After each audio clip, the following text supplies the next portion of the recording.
Thank you, Melissa. Thanks and hello to everyone. Um, um, so I'll share my slides. Just a moment. Huh?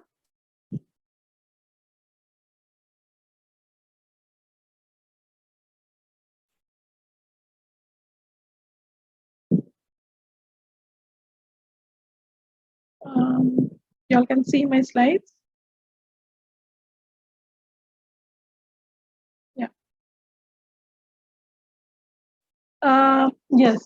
So thank you for inviting me to this forum, and I really appreciate being invited, and I really appreciate being in amidst women who are struggling in their careers now, and you won't believe at this age also I am struggling with my own career. So yeah, so it is however much we do, there is some time or the other where we have to keep struggling, and I'm sure that there will be a time when we will see success. So today's discussion, I'm going to do a little bit on gender and ICT's work done by APC. APC is Association for Progressive Communications, for which I am the Asia Regional Coordinator, and this is a position that I hold since last year, April 2020. Yeah, so let me tell you a little bit about Association for Progressive Communications. What is Association for Progressive Communications? It is an association of civil rights organizations. So it's a sort of a collection of civil rights organizations all over the world. But their focus is mostly on the global south, that is Asia, Africa, and Latin America. It is based out of Melville in South Africa, Johannesburg, South Africa. And what it works through, you can read a little more about APC in the website that I have given, www.apc.org. And how does APC work? You know, APC doesn't have an office of its own, and everyone is working remotely on different projects, on different publications, on policy and advocacy. Everything is being worked remotely, and what they do is they work through membership. So you can become a APC member. Then there is collaboration with other organizations. Like we have just begun a collaboration with University of Sarawak. Professor Tariq is one amongst them. I mean, we'll be working together with Professor Tariq, and through projects. So we have grants available, funds and funding and grants that APC releases regularly. We just had a round of funding call for funding very recently, in which Professor Tariq Tariq's project has been qualified as he'll be working with us together in the project that is LockNet, which is the Local Access Network project.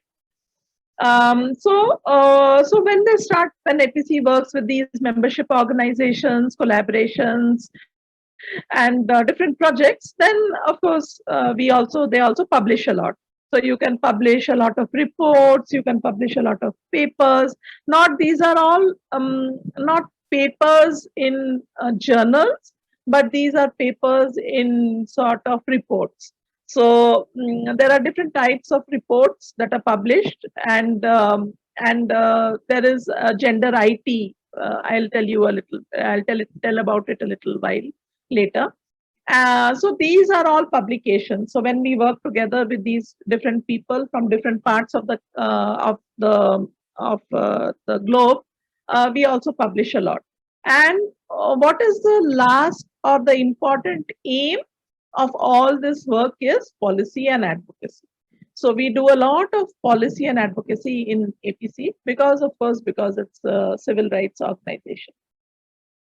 So policy and advocacy can be for various things. So policy and advocacy can be for, currently it is for last mile connectivity, or seeding community networks to grow. I'll tell about it a little while later. Or policy and advocacy for including, for bridging the gender digital divide. Okay, so how to involve women in this journey, how to make better utilization of the connectivity. So all this comes about in different aspects of policy and advocacy that we engage in. Now, there is a separate part in APC where we also work a lot on gender, and this gender is just not women, but gender is also about LGBTQ community, various different aspects of gender. Now, more about gender and the work that APC does is in that link above. You all can have a look at it. One of the important things that have come about is the feminist principles of internet. Is that when for example, when we present, for example, women have now come out of their shell, correct, because they are no more in the domain of the house and family, but they are also presenting in different places. They are as keynote speakers. There are professors. I mean, different places. Now, feminist principles of internet is something that we should adhere to. When women are presenting, we should ask their consent, whether we can click a photograph or not, whether we can stream it online. Okay, streaming online, but then can we have your consent on recording it, video recording it, or clicking photographs? So such are the things of feminist principles of internet. Or when we are making, or when there is a presentation that is being made, there should not be any derogatory remarks on women. So these are the things that we should keep in mind when we are making any presentation, or when we are on the internet. Then there is this Gender IT. So Gender IT is a publication of APC, wherein you can send in your abstracts or your proposal that you want to work on this aspect. So, like for example, you are working on a particular theme in your country, and you would like to publish it. So you can publish it in Gender IT journal, which deals with the different aspects or challenges that women face in getting connected, for example, or everything related to women in the IT space. Okay, so there are various. I mean, you can. It's not only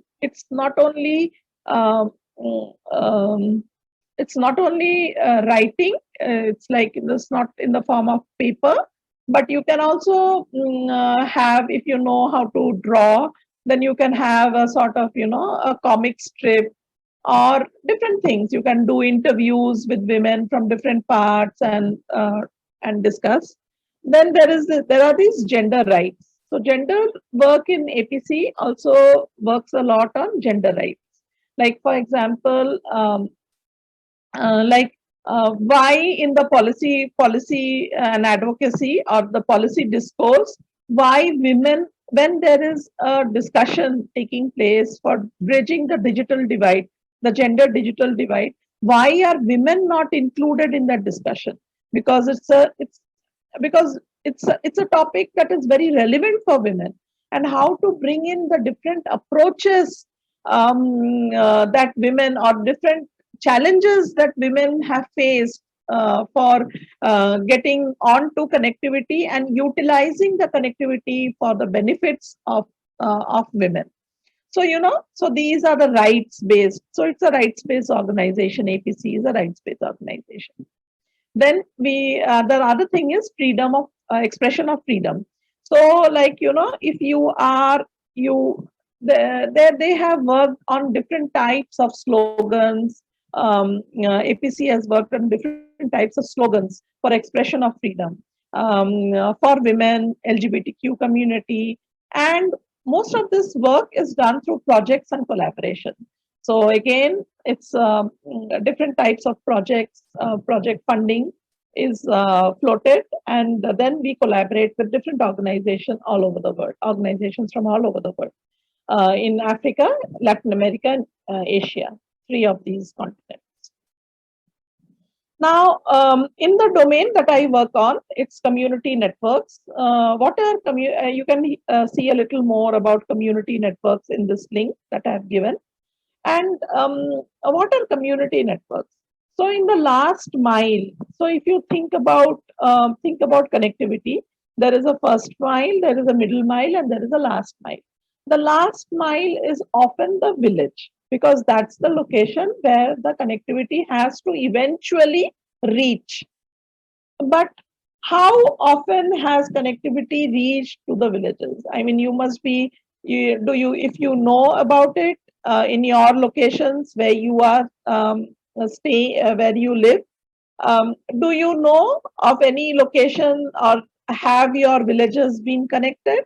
I mean, in India, I am from India, and our villages are not connected yet.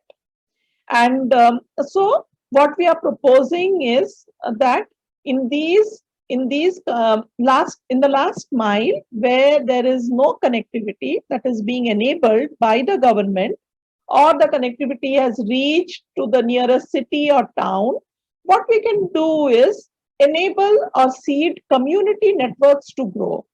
Community networks are networks that are set up by the community, internet networks that are set up by the community for the community. It need not be an online network. It can be an offline mesh network that people can use in the community.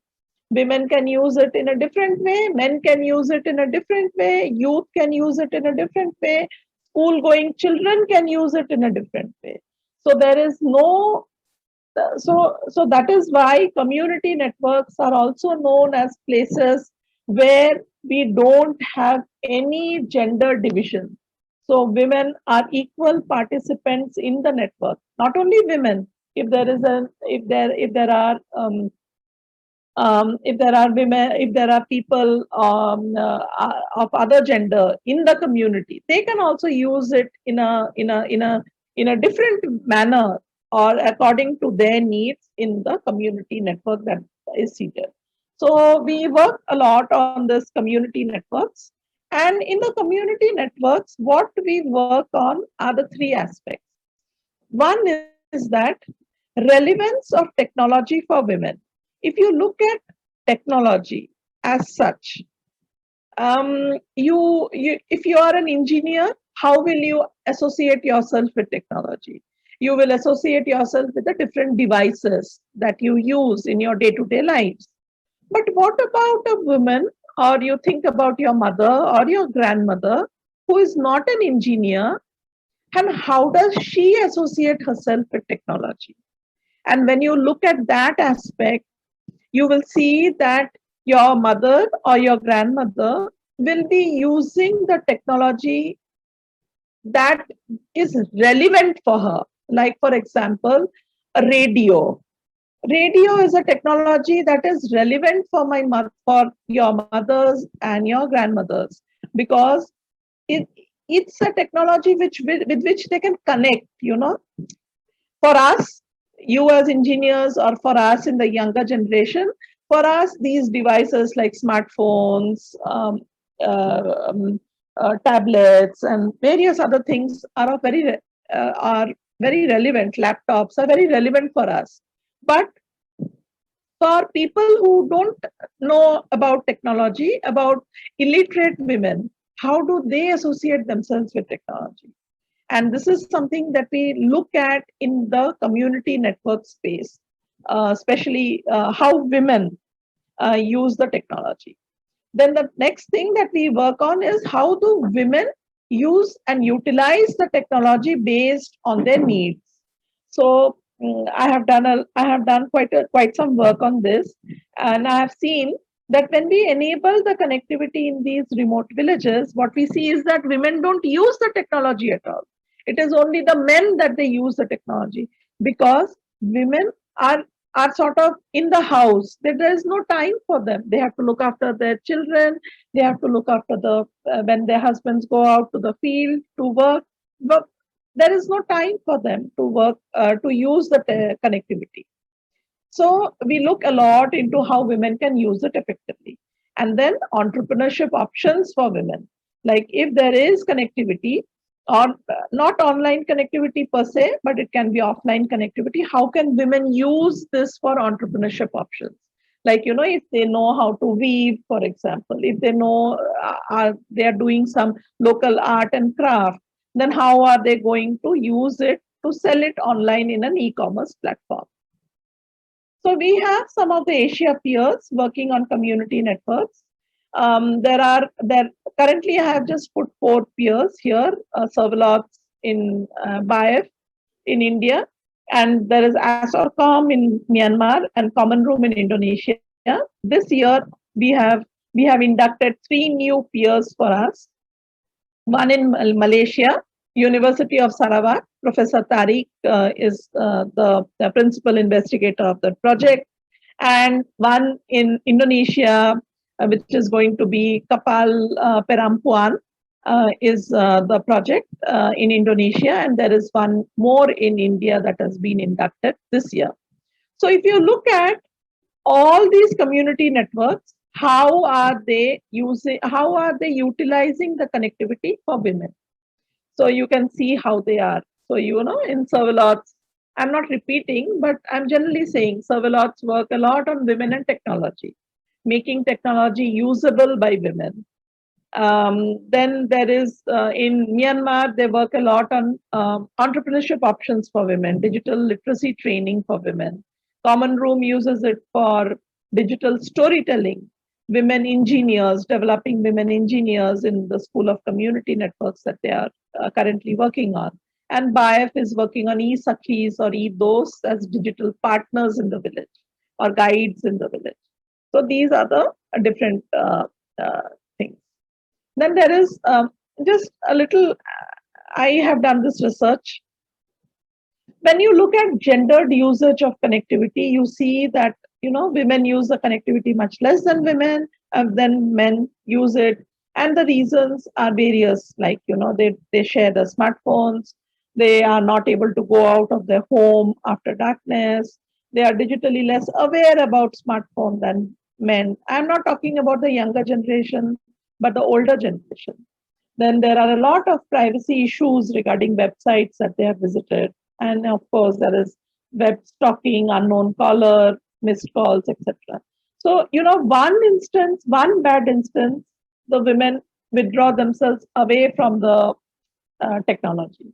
So they don't want to be in that, use the smartphone again, or they don't want to go into the internet again. So this is one bad instance, and they don't want to go in. And I did a little more on how illiterate women use the connectivity. There are passive users of connectivity. They mostly are on WhatsApp, online movies, and daily TV shows. And the average usage per day is 1 to 2 hours only. Yeah. And for the literate women, they are both active and passive users. Average use per day is a little more than the illiterate women, 5 to 6 hours. They do a lot of online shopping, and then you see how they are diversifying. For the less literate women, it's only passive usage of connectivity, but for the little more who can read and write and are well aware, they are going into looking for health information. Then there are different others, like women use it as self-help groups and all. And we do a lot of enablement of connectivity, like women self-help groups are there in the villages, and they use it for YouTube downloading movie videos from YouTube, learning recipes, tailoring, etc. And we have a lot of videos and movies. You can look at some of these movies and videos online. I have captured this in the thing, and these are satisfied users of connectivity in the village. That's from me. Thanks. Thank you so much, Dr. Sarbani Belur. Is there any questions for Dr. Sarbani Belur about this different studies that APC have done with regard to gender and ICT?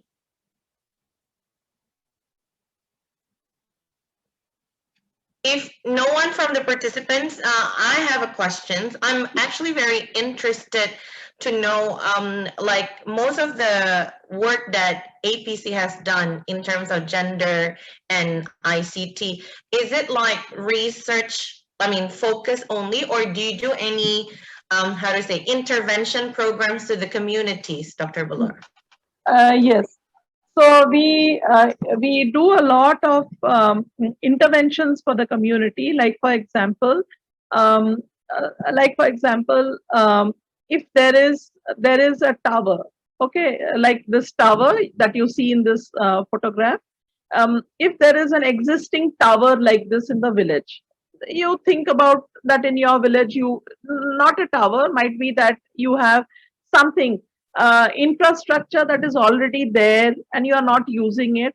So what APC does is that brings in technology, technology that the community can build together.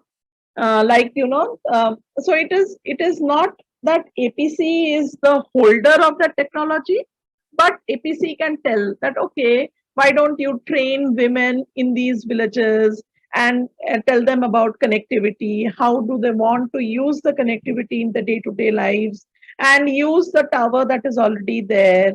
And and APC does a lot on how this intervention can be funded. So APC can fund that project. So, and then of course there is a lot.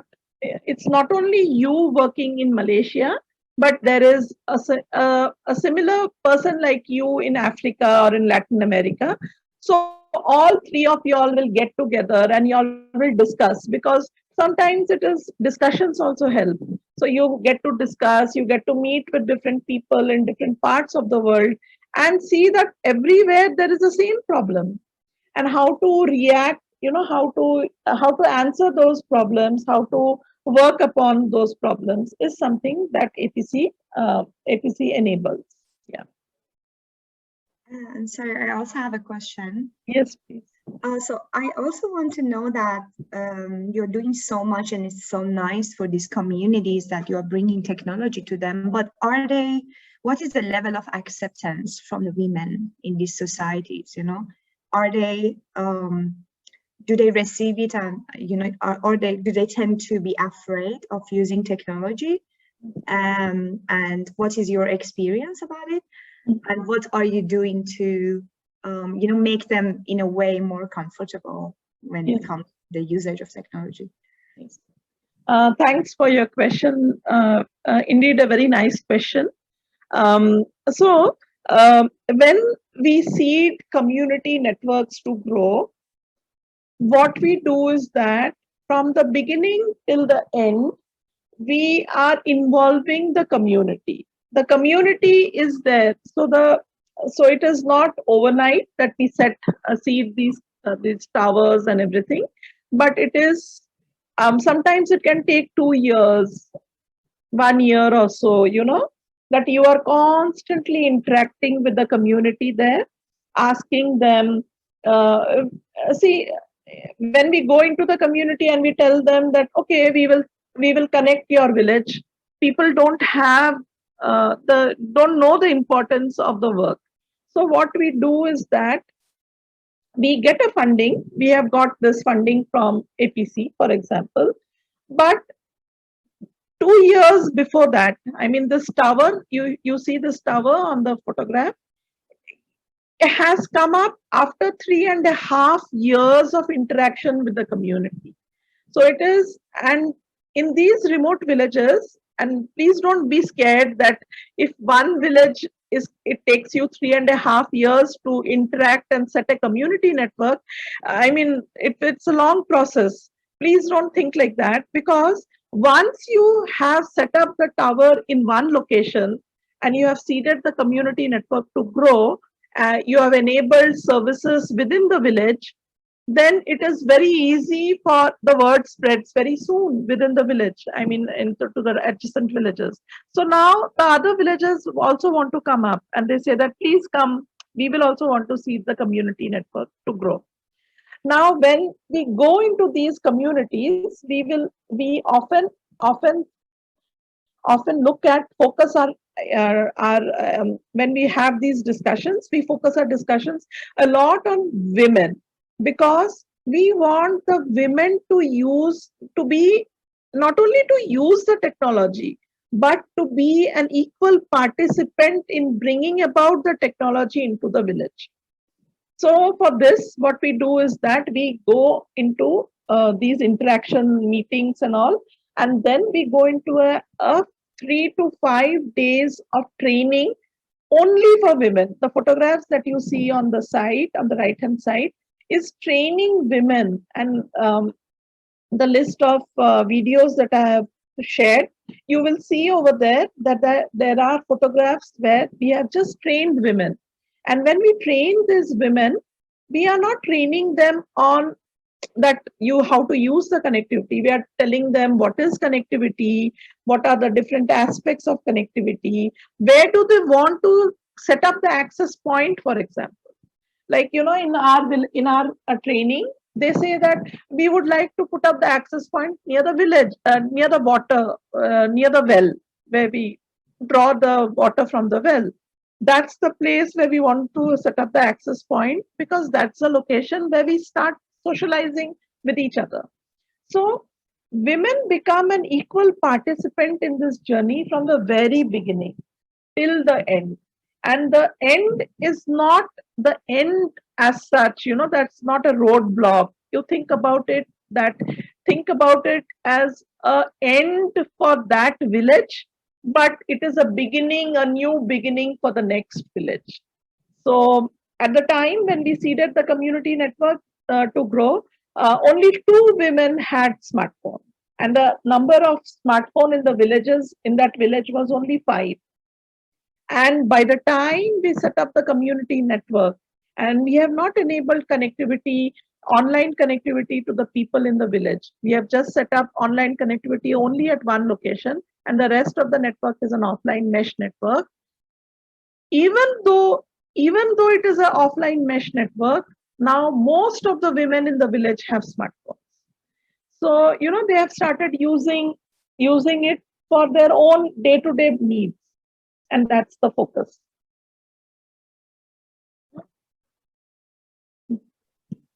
Okay, thank you. There are a few more questions for you, Dr. Belur. This is the questions from Anis, who asked, I see that the women are using it to learn about recipes, for instance. Would that end up being used for any entrepreneurial activities where women will be selling products, for instance? If they do, which platform would they be using in your experience? Yes. So when what we do is that, let me tell you a little bit. So these locations where we set up the community network are usually locations that are very remote locations. And why these are remote locations? Because the telecom operator doesn't want to go into that location to enable connectivity to the people. Why? Because the people are poor. They don't have a fixed income. Like, in the city, we know that the telecom operator knows that every month someone is going to recharge the phone. But in these villages, people don't have any fixed income. So what they do is that when they have an income, they will recharge their phone. Otherwise, they don't recharge the phone. So in these remote locations, when we set up the community networks, so these are the locations where we set up the community networks. Now, in most of these locations, we work with indigenous tribes. Okay, indigenous tribes have a lot of local knowledge with them. Like, I mean, it must be similar in your own country context as well. That, for example, uh, mm, uh, what fruit to use during what season, what leaves to use, how to make pickles, how to make, different preserves and jam, things of that sort. So what we do is that we gather all this local knowledge that the women have, and we give them recipes that are related to that. Like, for example, there might not be any recipe for making a particular jam out of a particular fruit that is available only in that location. Like, we have one fruit in these locations which is called mahua. Mahua is a very it's a very and there is a lot of issues going on with mahua as a food preserve. You can't preserve mahua and keep, because it has a very short shelf life of its own. So we can dry mahua and keep it and make product out of it. But these products are again they have this FCCAI certification, and then they are sold within the community first, and slowly we take it to the different levels, like near a city, town, or a little further away. It is These products are not sold online for, like, that we can send it to Malaysia, for example. So it is only the food products, because these are all perishable products and all. But yes, we have set up an e-commerce platform where art and painting, art and craft, because these are not perishable, so that we sell it. And I will share the e-commerce platform link, where you can online purchase paintings from these communities. So paintings and craft is something that we enable for online, for selling it to different parts of the world. But food product is very local and very sort of close by cities and towns that we sell. Yes. Okay, thank you. And this will be, because of the time limitation, this will be the last questions for Dr. Belur. Manjiri asks, Dr. Belur, in your experience, what was one of the major hindrances for women using technology in your experience? Can you suggest how this could be used as a framework or guideline while developing technology for them in the future? Yes. So, thank you, Manjari. See, if you look at a telecom operator, how does the telecom operator enable connectivity? So we all have smartphones. We all have one operator or the other on our smartphone. But does the telecom operator tell does the telecom operator tell us how are you going to use that connectivity in your day-to-day life? We being educated, we are literate, but we still don't know so many things. I mean, there is a generation difference. What I know, my children know much more than that. So it's a difference across generations that has come about. Now think about a situation in these villages. It's not only generations apart, but it is also, they are literate, semi-literate people, they are illiterate people, and the highest education might be a sort of a graduation level for those people there. How can they use the connectivity effectively is something that has come about in. So for example, I'll tell you one example. When we enabled connectivity in the village, and we, not in this village, but in another village, where we connected 25 villages, and we gave them free of cost connectivity for 6 months. Now, men would sit with their smartphones, and they would just do whatever, tinker about, and they can know about it. Women want to know how to operate a smartphone, and they would often ask the men that, can you please show me how to operate the smartphone? But men don't have the time to show them how to use the smartphone. So when we go to the villages, so digital literacy has been one of the main hindrances for the use of smartphone. And the other thing is that illiteracy. So when there is when internet is in English, so people in these villages say that the internet is of no use to me when we don't know how to read and write English. So can we make an internet? So in the offline mesh network, they have an internet which is in local language and they want to use it. So we have built a platform for them where they use the internet, the offline mesh network for effective utilization of connectivity within that community in local language.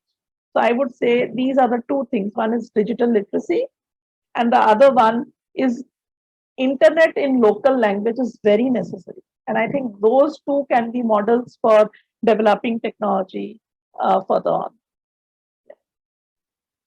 Thank you very much, Dr. Sarbani Belur from APC, for sharing with us the work of APC, especially in gender and ICT. Very exciting indeed. If you have questions, definitely you can always contact her. I think her profile is available in our website. And now,